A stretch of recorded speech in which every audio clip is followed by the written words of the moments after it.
Almost every good truck driver has had a moment during the apprenticeship when they wanted to quit. I know, because I almost did too.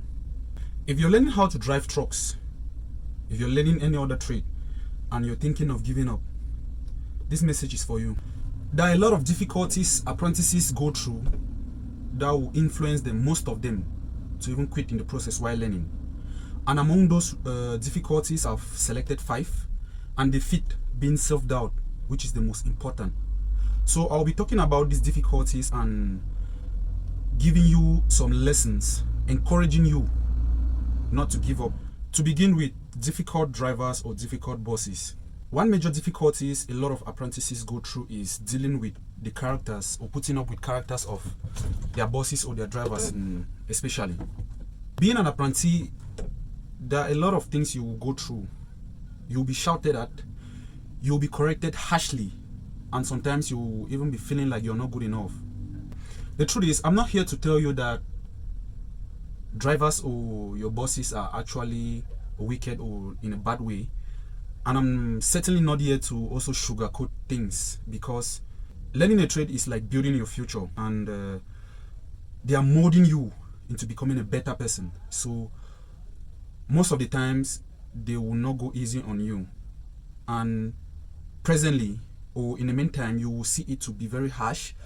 You see it like you are being maltreated, but trust me, the end of the road is actually the best place to assess all of that behavior.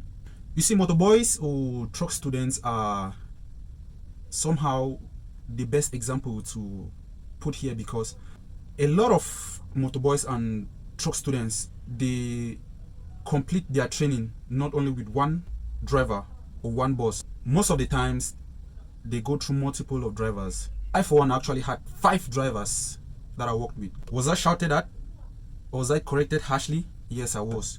But I can tell you that all those corrections made, harshly or not, they were for my best interest. I'm going to give you an example. If today I can change gears perfectly well without damaging my propeller, you know, there's a manner in which you change gears while the truck is moving, and you hear a certain noise from the propeller, meaning the way you lift the clutch pedal while changing the gear is very harmful to the propeller. So every time I change the gear wrongly, he will always shout at me and correct me very harshly.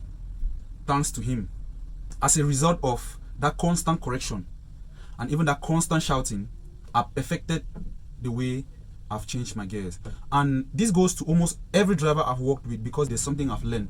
So out of my experience, what I can say is this: harsh corrections or being shouted at are actually not a reason you should want to quit. So do not leave one person's teaching style to convince you that you cannot become a good driver.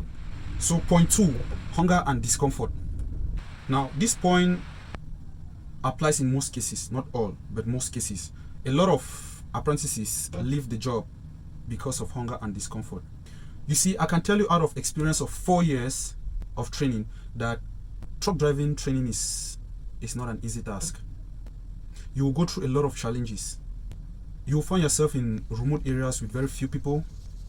You will have breakdowns in places you know nothing about, places where you have to spend the night. You see, I always like to use myself as an example. The experience I had working in a log truck is the most difficult experience I had, and I can say it was the best training so far.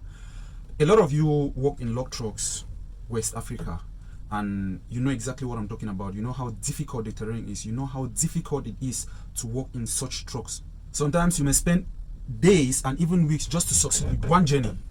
You see, these difficulties, people have gone through worst what you and I have gone through, and they survive. They have seen worst and they have survived. So I don't think you're any exception. What you're going through is just a temporary situation. It's not permanent. So hunger and discomfort should not be one reason why you should back down from learning the trade. You see, sometimes you're paying for your future with temporary discomfort.